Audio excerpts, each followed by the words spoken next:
Have you ever imagined living past 100 in good health, still feeling energetic enough to walk around the neighborhood, tend a garden, or cook your favorite meal? There's a story of a remarkable physician from Japan named Dr. Shigeaki Hinohara who did exactly that. He lived to 105 and continued seeing patients even when he turned 100. He wasn't reliant on loads of pills, and he didn't follow some complicated regimen that felt impossible to keep up with. He simply ate certain foods every single day and embraced a joyful, low-stress approach to living. I'm excited to share his insights with you. If you're over 60 and curious about feeling more energized, supporting a healthy body, and possibly adding more active years to your life, I invite you to leave a comment and let me know your thoughts as we go along. And if you find these ideas helpful, don't forget to tap the like button to let me know you want more content on how to thrive in your later decades. In the United States, the average lifespan sits at around 76, which isn't bad, but it might surprise you to learn that in Okinawa, Japan, the average is around 84, and many residents sail past 100 years of age with apparent ease. It's not just about living longer, it's about living well. I've seen footage of 95-year-olds in Okinawa tending to their vegetable gardens with energy, or walking around without assistance. Even if genetics have a role to play, what really stands out is their daily habits. From what I've learned, they don't depend on expensive supplements or invasive medical procedures for longevity. They lean on a few simple, time-tested traditions. Dr. Hinohara, for instance, often explained that he didn't get caught up in fad diets. He'd start his morning with something like miso soup, take a short walk, do some light reading, and head off to help patients. He also had a habit of climbing stairs instead of taking the elevator. That's not a magical remedy, right? But apparently, that's part of his secret: consistent, mindful actions that aren't overwhelming. You might be wondering which of his practices you could adapt to your life. Let's explore a few of the core concepts he and other Okinawan centenarians have followed. One of them is a curious phrase, harahachibu. In simple terms, it means, eat until you're about 80% full. That might sound a bit foreign if you grew up hearing you should always clear your plate, or if you spent decades making sure no food went to waste. But in Okinawa, there's this idea that if you reach that point of fullness where you feel perfectly satisfied, you can stop eating. There's no pressure to stuff yourself just to avoid throwing something away. It's a cultural practice that teaches you to be mindful of whether you're still really hungry or just finishing out of habit. Interestingly, research suggests that by reducing overall caloric intake just a bit, without any extreme deprivation, you can reduce oxidative stress on the body, lower inflammation, and manage weight better, which can lead to improved digestion and more stable energy throughout the day. You may have noticed, especially if you're in your 60s or beyond, that feeling overly full after a meal can sap your energy. Maybe you've had that heavy, sluggish feeling that makes you want to take a nap right away. Dr. Hinohara believed in leaving the table just a little hungry, which gave him better stamina for his daily activities, even when he was in his 90s and beyond. One woman named Helen, who was 68, used to joke that she never left a bite of food on her plate because she was raised to clean it completely. Over the years, she ended up feeling bloated, fatigued, and noticed her digestion was never quite right. When she tried applying harahachibu, pausing halfway through the meal to see if she was still truly hungry, she was amazed at the difference it made. Her energy levels improved, her digestion felt smoother, and she even slept better. If that resonates with you, you might try slowing down your pace of eating. Chew more thoroughly, take a few breaths, and see if that helps you notice the moment you're satisfied so you can put down your fork then and there. Beyond how much you eat, there's also the question of what foods you choose. In many Western diets, we're told, get your protein, and often that's interpreted as eating plenty of meat. But in Okinawa, most of the protein actually comes from plant-based sources. Soybeans in the form of tofu, miso, edamame, or natto appear on the table regularly. Tofu might seem bland to some folks, but the Japanese have a way of cooking it that's quite tasty, often mixing it with vegetables and light seasonings that bring out its subtle flavors. Soy-based foods contain complete proteins, which can help with muscle maintenance, especially important as we age. They also offer isoflavones that may support heart health and prebiotic fibers to nourish the gut. Dr. Hinohara made it a habit to eat tofu almost every day, stating that it gave him a sense of stable energy and helped keep his digestion on track. There was a man named Frank, in his early 70s, who initially believed tofu was something to avoid because he'd heard rumors about hormones and estrogen. Once he learned more, he replaced red meat with tofu stir-fries a couple of times a week. Within a month, he noticed his blood pressure was more manageable, joint pain decreased, and he didn't feel the need for an afternoon nap anymore. I'm not suggesting you need to eliminate all meat from your life if you genuinely enjoy it. But what if a couple of times a week, you swap some of your meat for a hearty bean dish or a flavorful tofu soup? You might discover that your digestion feels smoother, and your energy levels become more consistent throughout the day. It's a gentle shift that doesn't require a major overhaul. Something else that Dr. Hinohara and many Okinawans enjoy daily is fermented foods. If you're used to Western approaches, you might have turned to probiotic pills at some point, hoping they'd help with digestion or boost your immune system. While probiotic supplements have their place, the Japanese tradition of eating naturally fermented foods, like miso, natto, pickled vegetables, and fermented seaweeds, provides a synergy of whole foods plus living microbes that can be more beneficial than isolated probiotic capsules. Dr. Hinohara liked to start his mornings with a warm bowl of miso soup, viewing it as both comforting and healing. The live bacteria in properly fermented foods can help balance gut flora, which is crucial for processing nutrients efficiently. A woman named Claire, who was 70, tried everything from fiber powders to specialized probiotics to fix her bloating and irregular digestion. Then a friend introduced her to real miso paste, and she started making a simple warm broth every morning. Within a couple of weeks, her bloating subsided, she felt lighter in the afternoons, and she stopped experiencing that heavy post-meal slump. It's worth remembering that the beneficial bacteria in these foods can be quite delicate, so if you're making your own miso soup, avoid boiling the miso paste at a high temperature for a long time, as that can kill off many of the helpful microbes. I understand that some people worry about higher sodium in miso or pickles. If you have specific health concerns related to salt intake, definitely consult a doctor or nutritionist, but also keep in mind that not all fermented foods are extremely high in sodium. You can look for lower sodium options or keep your servings moderate while still getting those probiotic benefits. In many Western communities, there's a strong trend toward vilifying carbohydrates. We hear statements like, "Carbs are making you gain weight," and "You should be on a low-carb or no-carb diet if you want to manage your blood sugar." However, not all carbs are the same. Japanese purple sweet potatoes are a great example. In Okinawa, these sweet potatoes are a staple, providing a large portion of daily calories for many older adults who are still remarkably active. Purple sweet potatoes are packed with antioxidants known as anthocyanins, which help protect cells from oxidative stress. They contain fiber, which stabilizes blood sugar, and they have a fairly low glycemic index compared to refined carbs like white bread or sugary snacks. Dr. Hinohara often mentioned how gentle these sweet potatoes were on his body. There's research suggesting that anthocyanin-rich foods can have beneficial effects on blood vessel function, inflammation, and even cognitive health. I came across a story of a gentleman named Paul who was nearing 70, and he'd been diligently avoiding carbs out of fear they'd spike his blood sugar. He was pre-diabetic and worried about losing energy as he aged. Then his dietitian recommended reintroducing some nutrient-rich carbs, specifically Japanese sweet potatoes, in a steamed or baked form without too many added ingredients. Within a couple of weeks, his mid-afternoon slumps reduced, and his cravings for sugary snacks decreased. He realized it wasn't all carbohydrates that caused trouble. It was primarily processed carbs and large amounts of sugars. If you enjoy sweet potatoes, consider giving the purple variety a try.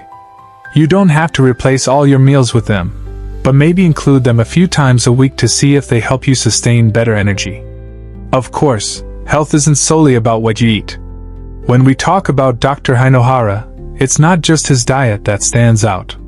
He had a philosophy of staying active, staying curious, and finding small joys every day.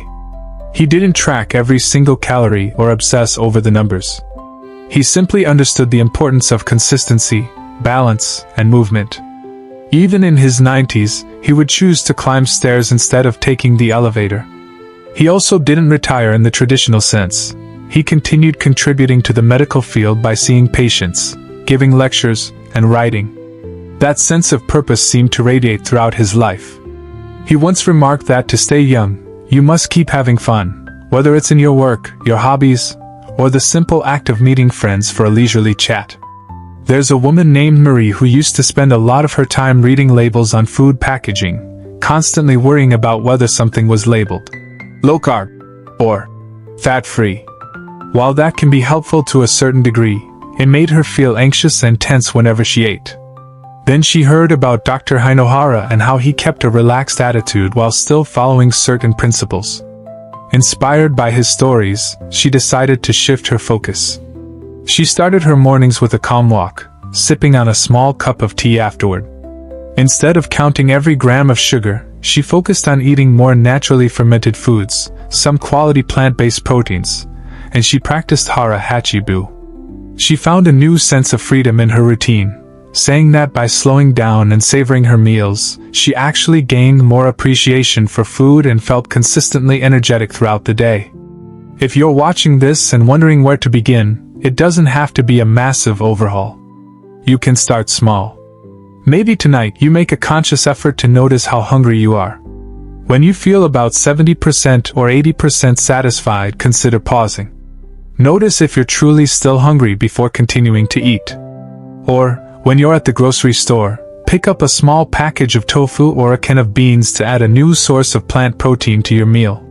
You might also try a simple miso soup, warming water gently and stirring in a teaspoon or two of miso paste at the end so you preserve the good bacteria. If you have easy access to purple sweet potatoes, steam or bake them and see how they make you feel. The beauty here is that each of these steps is relatively simple. You don't need to sign up for an expensive program. You don't need complicated apps or a library of diet books. It's more about tuning into your body and approaching food with respect and awareness. It's important to remember that our relationship with food can be emotional too. For many of us, food isn't just nutrition, it's comfort, tradition, and an expression of love. There's no need to judge yourself harshly if you enjoy an occasional treat, or if you've had a habit of finishing every bite on your plate. Let's say you were raised in a time when wasting food was considered unacceptable. That's completely understandable and was often necessary for families who had to be extra frugal. But if you're at a stage in life where you might be eating more than your body requires simply because of old habits, practicing harahachibu can be a gentle way to shift that perspective. It's not about depriving yourself, it's about stopping at a point where your body has what it needs, allowing you to stay comfortable and alert afterward. Dr. Hinohara and many older Okinawans also place great value on community, sharing meals, and partaking in group activities. When you share meals with friends or family, it's easier to eat slowly as you chat, savor each bite, and gauge your fullness. If you live alone, perhaps you could invite a neighbor or a close friend over once a week, or even video call a loved one while you enjoy your meal. Social connection can be as important for longevity as the nutrients you put on your plate. Studies show that isolation can lead to stress and potential health problems over time, so staying connected in a way that feels comfortable is another key aspect of a long, vibrant life. One of the reasons fermented foods like miso or natto are so beneficial is that they support gut health, which is increasingly recognized as central to overall wellness. The lining of your gut interacts with a huge portion of your immune system, and the microbiome in your intestines can influence everything from inflammation levels to mental clarity. When your gut is balanced, you may notice better moods, clearer thinking, and even smoother-looking skin. Of course, if you haven't tried natto before, be aware that it can have a strong flavor and a somewhat sticky texture that might not be everyone's cup of tea. Still, many people develop a taste for it once they realize how positively their bodies respond to it. If natto is a step too far, you could consider kimchi, sauerkraut, or yogurt with live cultures. The idea is to incorporate some form of fermented food into your routine. You might notice changes in how you feel after just a few weeks. Then there's the question of movement. Dr. Hinohara famously took the stairs, even at an advanced age. He avoided the sedentary lifestyle that many of us can fall into, especially once we retire or spend more time at home.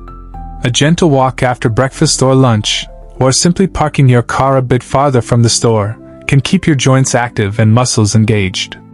If you struggle with mobility, a physical therapist or trainer familiar with senior fitness can guide you through safe and beneficial exercises. The key is consistency, not intensity. Just as with the way you eat, a daily habit of light movement can make a noticeable difference in how you feel. Many older folks who adopt this consistent, moderate exercise approach find that they maintain better balance, which reduces the risk of falls, a major concern as we age. Returning to the theme of Dr. Hinohara's life, it's striking how simplicity is woven into his story. He didn't spend a fortune on elaborate health fads. He didn't stress himself by constantly switching diets. Instead, he focused on a few core principles, like eating until he was no longer hungry, selecting wholesome foods such as tofu and sweet potatoes, enjoying fermented products, and staying active and intellectually engaged. He wrote books, gave lectures, and stayed connected with his community. That sense of purpose is another intangible element of longevity. When you have a reason to get up in the morning, be it volunteering, spending time with grandchildren, gardening, or following a passion, it can help sustain your mental and emotional health. I know some of us worry about the future, about potential memory issues or physical limitations as the years pass. And it's true that not all challenges can be avoided through diet and lifestyle alone. But adopting a calm, proactive mindset can certainly tilt the odds in your favor, helping you remain as sharp and agile as possible. Even small positive shifts can have a cumulative effect. Imagine feeling a bit lighter after meals, having more energy in the afternoons, sleeping better at night, and waking up with a more positive outlook. That's the promise of these gentle traditions. You don't need to follow every single one perfectly. If you only feel comfortable trying harahachibu or adding one bowl of miso soup to your routine, that's already progress. Over time, you might notice subtle benefits that encourage you to integrate more of these practices. Another aspect Dr. Hinohara emphasized was to stay curious.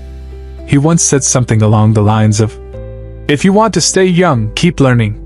He believed that feeding your mind with new information, stories, or skills is as important as feeding your body with nutritious foods.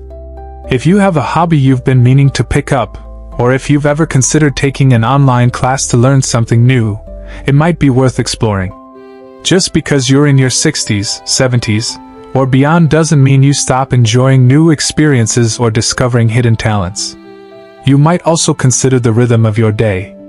Dr. Hinohara began each morning in a similar pattern, something like miso soup, gentle stretching, or a short walk, and then he'd proceed with his duties. It's not a rigid schedule, but it's a reassuring routine that sets the tone for the day. If your mornings feel rushed or disorganized, maybe you can carve out a few extra minutes for quiet reflection, for slow sips of a warm beverage, or for a short journaling session. That steadiness can help reduce stress levels, and we know chronic stress can undermine many aspects of health, including digestion, sleep, and even blood pressure. Lower stress can mean better overall well-being.